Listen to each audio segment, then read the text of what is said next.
কাজ কাম নাই, সারাক্ষণ থেকে বন্ধু বান্ধবদের সাথে আড্ডা দিতে থাকেন। এগুলো তো ভালো ছেলের লক্ষণ না। বিয়ে করতে হবে না আপনাকে, বউ পালতে হবে না। এই মেয়েটা কে? ঝড়ের গতিতে সব কিছু বলে গেল। আমি তো এবারে চিনি না। এই মেয়েটা কে? চিনিস না মানে? এই সারা এলাকার লোকজন জানে এই মেয়েটা তোরে পছন্দ করে, আর তুই বলছিস যে চিনি না। আচ্ছা, এভাবে আর কতদিন ডুবে ডুবে জল খাবি বলতো? আর একটু সময় দে না আমাকে।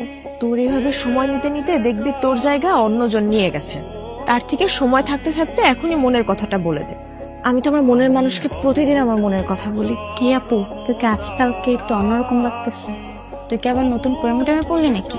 তুই না অনেক পেকে গেছিস। যা পড়তে যা। শোন, আজকে কিন্তু তোকে চিঠিটা দিতেই হবে, কোনোভাবেই মিস করা যাবে না।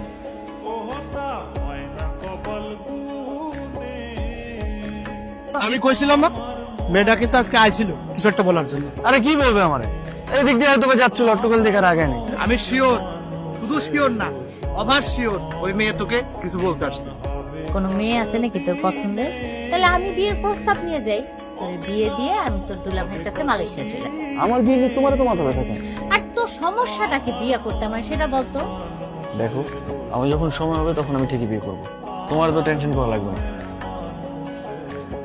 আপনি তো আমাকে ভালোই ফলো করেন, কিন্তু কিছু বলেন না। আমি আপনাকে ফলো করি সেটা আপনি জানেন কি করে? তার মানে আপনি আমারে ফলো করেন? তলে তলে এত করে ইচ্ছে। আরে মানুষ মানুষকে দেখে না রাস্তা বের হইলে, ওই দেখা আর কি। প্রেম টেম করেন নাকি? প্রেম করি নাই, কিন্তু প্রেমে পড়ছি। আপনি কি কিছুই বুঝেন না? না বুঝাইলে বুঝবো কিভাবে? আই ওটো আসেন তো। আপনারা তো রাগ করে ফেললেন।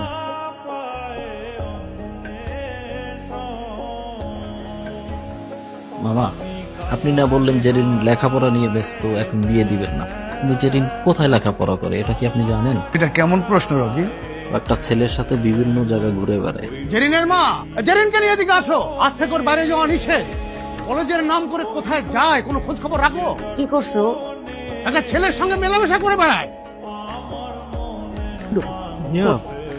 জেরিন কোথায়? ওরে বেশ কয়েকদিন ধরে দেখতেছি না, ও কই? আমিও তো বলতে পারতেছি না ওর কি হয়েছে। ও তো ফোনও ব্যবহার করে না যে ওর একটা খোঁজ নিব।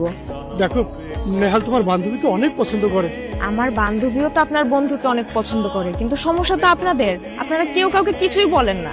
সেদিন এত সুযোগ করে দেওয়ার পরও কেউ কাউকে কিছুই বলতে পারলেন না আপনারা। একটা মানুষ যদি তার মনের কথা না বলে কিভাবে বুঝবো? আমার ভুল হয়েছে, আমি মানে আমার ভুল হয়েছে, কিন্তু আমি আর ভুল করবো না। আমি ওকে সরাসরি বিয়ের প্রস্তাব দিব। দরকার হলে আমার বোনকে ওর বাসায় পাঠাবো, আর না হলে তুমি ওকে প্লিজ আমার সামনে একটু এনে দাও। আমি প্রয়োজন ওকে নিয়ে পালিয়ে যাবো। প্লিজ কালকে ওকে আমার সামনে আনার একটু ব্যবস্থা করো। আমাদের ভালোবাসাটা শুরু হওয়ার আগে যেন শেষটা হয়ে যায়। কি এত জরুরি দরকার? তুই জানিস না কি হয়েছে? নেহাল ভাইয়া তো তোকে অনেক পছন্দ করে। এখন আর পছন্দ করে কি হবে? বাসা থেকে তো বাইরে হতে পারবো না। এখন কি হবে মানে? তোরা দুজন বাসায় কথা বলবি? এখন বাসায় কথা বলে আর লাভ আছে? রকি ভাই যে কাণ্ডটা করছে, না দিবে আমার বাসা থেকে বাইরে হইতে, না পারবো তার সাথে কথা বলতে। আমার তো বাসার মধ্যে আটকায় রাখছে।